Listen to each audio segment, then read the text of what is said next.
डोरा के हाथ में एक जादुई कंगन आकर चिपक गया। जब वे लोग भाग रहे थे तभी अचानक एक रहस्यमयी शक्ति ने उन्हें खींचकर रोक लिया। डोरा घबरा ही रही थी कि उसे अचानक दिखा कंगन का असली मालिक उसे। तभी डोरा को एहसास हुआ कि यह कंगन उसे बचाने की कोशिश कर रहा है। कंगन की असली कहानी जानने के वे नक्शे के सहारे एक रहस्यमयी गुफा तक पहुंचे, लेकिन अंदर उन्हें मूर्तियों के अलावा कुछ भी नहीं मिला। सब लोग एक दूसरे को देख ही रहे थे कि साथ आए एक छोटे लड़के ने गलती से एक गुप्त लीवर खींच दिया। कोई कुछ समझ पाता उससे पहले ही चारों ओर की पत्थर की दीवारें तेजी से खिसकने लगी और देखते ही देखते सबको अंदर बंद कर लिया। पत्थर की दीवारें धीरे धीरे उनकी ओर बढ़ने लगी। हालात और भी खराब थे। वे चाहे जितना अलग अलग होकर रोकने की कोशिश करें, सब बेकार। ऐसे नाजुक मौके पर घुंघराले बालों वाले लड़के की नजर गुफा के बीचों बीच एक खोपड़ी वाले वेदी पर पड़ी जो थोड़ा धंसी हुई थी। वह चिल्लाया और सबको उसमें लेटने को कहा। जैसे ही दीवारें पूरी तरह बंद होने वाली थी, खोपड़ी वाली वेदी अचानक ढह गई।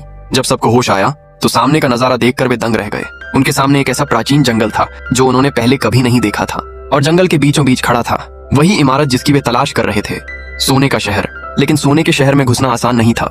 किसी ने पहले ही यहाँ कब्जा कर रखा था और चारों ओर खड़ी निगरानी लगा दी थी। डोरा के दिमाग में तुरंत एक योजना आई। उसने पहले एक थैली फेंकी। उसकी आवाज सुनकर एक लोमड़ी और कुछ भाड़े के सैनिक वहां आ गए। जब एक सैनिक आगे बढ़कर मेंढक की जांच करने लगा तो मेंढक ने अचानक जड़ छोड़ दिया और वह तुरंत बेहोश हो गया। इसके बाद लोमड़ी भी उसी तरह जहरीली गैस से बेहोश हो गई। हालांकि पहरेदारों से निपटना काफी नहीं था। सामने का दरवाजा सैकड़ों मीटर ऊंचा था और उसकी सतह पर नुकीली बेलें लिपटी हुई थीं। अगर कोई चढ़ने की कोशिश करता तो जान जाए या खाल उतर जाए, दोनों तय थे।